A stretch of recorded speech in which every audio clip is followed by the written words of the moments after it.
तरह डेटाबेस के अंदर भी आपके पास कुछ डाटा टाइप्स हैं और आपको फिर पता चलेगा। आज हम देखते हैं थोड़ा सा कि कौन कौन सी डाटा टाइप्स हैं और उनमें किस तरह का डाटा हमारे पास से आ सकता है। अब सबसे पहले आती है जो डेटाबेस में कॉमन डाटा टाइप्स हैं, उनमें करेक्टर है, CHAR। उसमें आपके पास कितना साइज उसका क्या है, 255 करेक्टर्स। और टाइप ऑफ डाटा होल्ड क्या है, करेक्टर्स उसमें है। फिर आपके पास varchar2 आती है कि जिसमें 2000 से ज़्यादा करेक्टर्स आ रहे हैं। जब आपके पास 2000 से ज़्यादा करेक्टर्स का है तो आप क्या यूज़ करते हैं, varchar। और उसके अंदर भी करेक्टर टाइप का डाटा जो है वो आता है। फिर आ जाते हैं आपके पास नंबर। नंबर डाटा टाइप है, उसमें आपके पास कौन सी उसकी जो रेंज है वो क्या है, 9.9 9 मल्टीप्लाई 10⁻124। इतने आपके पास इंटीजर्स या फ्लोट टाइप में आपके पास डाटा आ सकता है। उसके बाद आपके पास आती है डेट डाटा टाइप है, और उसमें क्या है, डेट और टाइम आता है। और सबसे बड़ी चीज के जो आपने ज़हन में रखनी है कि क्या है कि डाटा टाइप जो है, जो डेट है, उसमें जो उसका फॉर्मेट है वो क्या है, DD-MON-YY। यानी ये जो जगह है ये आपने DD-MON-YY, ये सारा कैपिटल है। ये आपने फॉर्मेट जो है ना ये जेन में रखना है। इसका फॉर्मेट क्या है, DD-MON-YY। डेट जब भी आएगी डेटाबेस के अंदर, या आपने एंटर करनी है या आपने शो करनी है, जो भी है उसका फॉर्मेट DD-MON-YY है। उसके बाद आ जाती है डाटा टाइप लॉन्ग। लॉन्ग में आपके पास 65,535 करेक्टर्स आते हैं, और ये हमारे पास इसमें किस तरह का डाटा होता है, बाइनरी डाटा होता है। अब कुछ MS सक्सेस की ये डाटा टाइप्स हैं। वो क्या है, टेक्स्ट है उसमें करेक्टर आते हैं, मेमो है उसमें करेक्टर हैं, डेट टाइम है उसमें फिर वही डेट टाइम है, फिर नंबर है, नंबर में इंटीजर भी आ जाते हैं, लॉन्ग इंटीजर भी है, डेसिमल है, सब कुछ है। और फिर करेंसी आती है कि जिसमें डॉलर, यूरो और इस तरह की जो करेंसी है वो आएगी।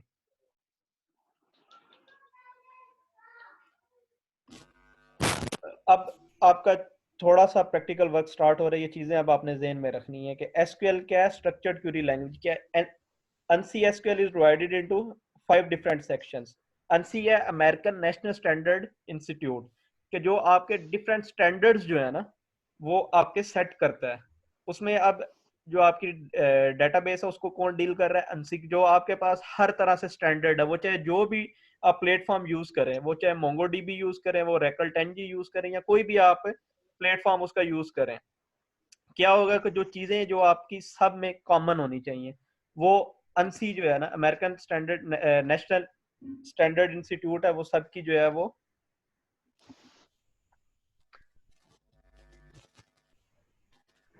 अब आ जाते हैं, अब आपके पास जो सेक्शंस बने हुए हैं जिसमें आपको सेक्शंस को डिवाइड किया गया है, उसमें सबसे पहले कौन सा सेक्शन आता है, डाटा रिट्रीवल है। डाटा रिट्रीवल के बाद आपके पास है डाटा मैनिपुलेशन, DML है। उसके बाद इंसर्ट। उसके बाद आपके पास आता है DDL, डाटा डेफिनेशन लैंग्वेज। उसके बाद है आपके पास डाटा कंट्रोल लैंग्वेज, DCL। और एंड पे आपके पास ट्रांजैक्शन कंट्रोल। अब डाटा रिट्रीवल जो है, रिट्रीवल में आपके पास सबसे एक एक ही जो आपके पास स्टेटमेंट है वो कौन सी आती है, सिलेक्ट की स्टेटमेंट। आपने जब भी कोई सिलेक्ट का काम करना है, जो कुछ करना है, वो आपका आएगा डाटा रिट्रीवल में। फिर DML में आपका कौन कौन सी कमांड यूज होगी, इंसर्ट, अपडेट, डिलीट और मर्ज की। इंसर्ट आपने कोई डाटा आपने जब भी इंसर्ट करना है तो क्या होगा, आप DML में काम करो। आपने अपडेट करनी है, आपने डिलीट करनी है, आपने मर्ज करनी है, तो वो क्या होगी आपकी DML के अंदर। जब आपने create, alter, drop, rename, truncate, ये 5 कमांड्स जब आप यूज करेंगे, ये आपकी होगी DDL में। फिर ग्रांट और रिवोक है, DCL के अंदर आपकी आती है ग्रांट और रिवोक। फिर ट्रांजैक्शन कंट्रोल है, उसमें कमिट, रोल बैक और सेव पॉइंट। अभी आप सिर्फ और सिर्फ जो है इनको रट्टा लगा लें कि ये कमांड है। आपको पता हो कि ये DML में कौन सी कमांड आती है, DDL में कौन सी आती है, DCL में। जब आप प्रैक्टिकली करेंगे आपको ऑटोमेटिकली पता चलता जाएगा कि आपकी जो रिकॉर्ड लेवल है टेबल के अंदर, जब हम वर्क करेंगे तब हम DML के अंदर करेंगे। जब हम बियॉन्ड द टेबल को टेबल क्रिएट करेंगे, टेबल को ड्रॉप करेंगे, रीनेम करेंगे, उसको कुछ करेंगे, तब हम करेंगे टेबल लेवल पे जब काम करेंगे तब होगी आपकी DDL की कमांड यूज।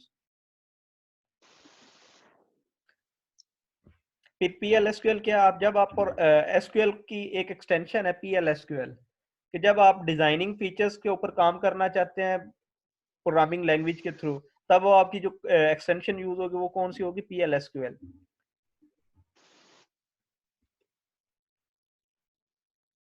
फिर ये वही चीज दोबारा आ गई, कॉमन डेटाबेसेस कौन कौन सी हैं। अब ओरेकल 10G के ऊपर हम जो है वो काम करेंगे। ये 10G के कुछ फीचर्स हैं, स्केलेबिलिटी है, रिलायबिलिटी है, सिंगल डेवलपमेंट मॉडल है, कॉमन स्किल्स, ये सारी चीज़ें आप जो है एक दफ़ा रीड आउट कर लीजिए। ये उसके कुछ फीचर्स हैं, फिर उसके कुछ बेनिफिट्स हैं।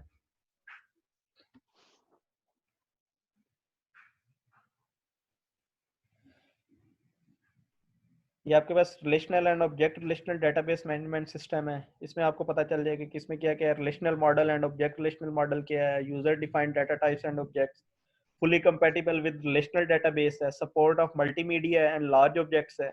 उसके बाद high quality database server features हैं इसमें। ये इसका सिस्टम डेवलपमेंट लाइफ साइकिल है। तो डेटाबेस में वो क्या है, स्ट्रेटेजी है, एनालिसिस है, डिजाइन है, फिर बिल्ड एंड डॉक्यूमेंट है, फिर ट्रांजैक्शन है, प्रोडक्शन है। ये वही उसके कुछ फीचर्स हैं। ये आपके पास ER मॉडल है कि जब आप टेबल मुख्तलिफ टेबल्स को आपस में लिंक करते हैं, वो आपके पास एक ER मॉडल है। ER मॉडल में क्या है, आपने पहले पढ़ चुके हैं कि उसमें आपके पास क्या है, आप मुख्तलिफ एंटिटीज लेते हैं, उनके आपने एट्रीब्यूट्स लिखे, उसके बाद आपने उन एंटिटीज के टेबल बना दिए। उन टेबल्स के जरिए जब आप आपस में एक दूसरे को कनेक्ट करते हो तो वो किस तरह के एम्प्लॉय है, एम्प्लॉय का एक नंबर है, नेम है, उसका जॉब टाइटल है, वो क्या है, असाइन टू डिपार्टमेंट। एक एम्प्लॉय है वो किसको, किसी एक डिपार्टमेंट को असाइन हो चुके हैं, या किसी एक डिपार्टमेंट को कई एम्प्लॉयज जो है वो, या एक डिपार्टमेंट जो है वो कई एम्प्लॉय से बना हुआ, कंपोज ऑफ हुआ हुआ है। फिर ये वही डाटा टाइप्स आ गई आपके पास।